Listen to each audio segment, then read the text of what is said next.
Obviously a big win, a very important win for you this evening, a great performance. What's the emotion like for you right now? Oh man, I'm super excited, pumped, man.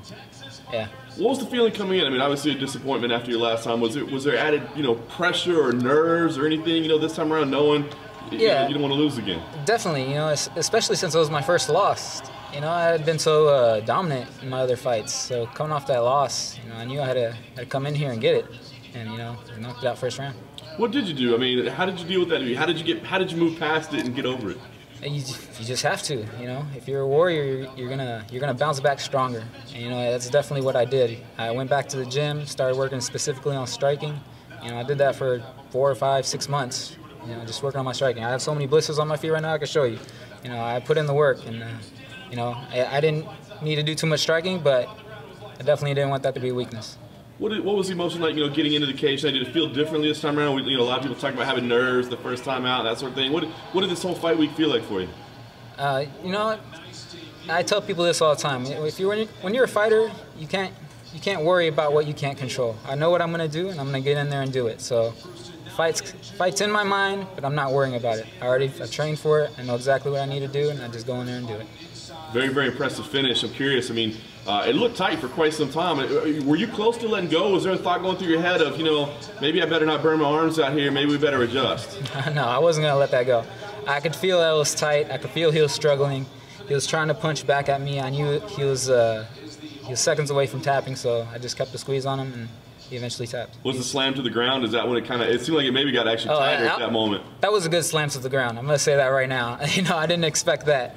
And I hit the ground pretty hard. But, him going down like that, it just makes it easier for me to control him on the ground. And, once we got down there, I kept tightening it up on him.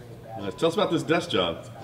So I'm actually an actuarial analyst.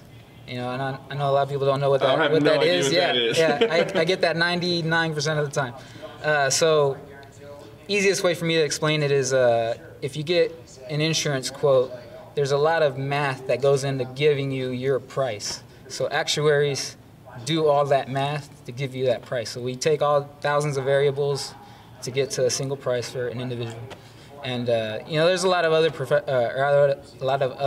fields that actuaries are in, but it's mostly in insurance. I had a professor that worked for NASA, calculating risks of stuff exploding. So it's a lot of data analytics.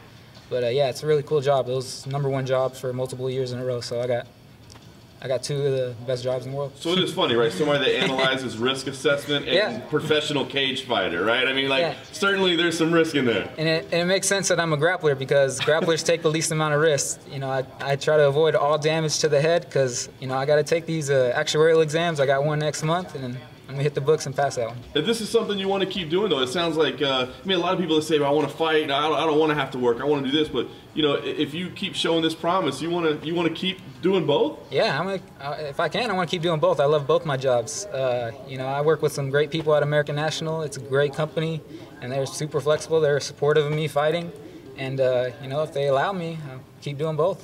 Very nice. So just last thing for me, I mean, what's next for you? You get to call your shot now. It's a lot different than when you're coming off a loss. Man, what's next? I haven't even thought about that, honestly. I haven't been scouting opponents. I just had Joby in front of me, so that has been my main focus.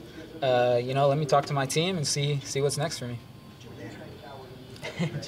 Is there less pressure on yourself? When you say, like you said in the octagon there, you don't have to do this.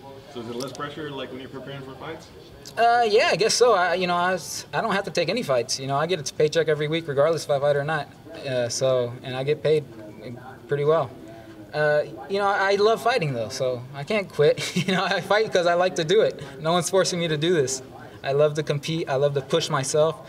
I'm not here because I need to. I'm here because I want to see how far I can go. I knew if I didn't fight, I would regret it my whole life. So my wife was the one that really told me, you got talent to do this. Let's see how far you can go. And I used to be a high school math teacher, and I actually quit that job to start professional. And while I was fighting, I had extra time, so that's when I started taking those actuarial exams, and now I do both. So I've always been progressing. I know I can't fight my whole life, so obviously I've stayed in school.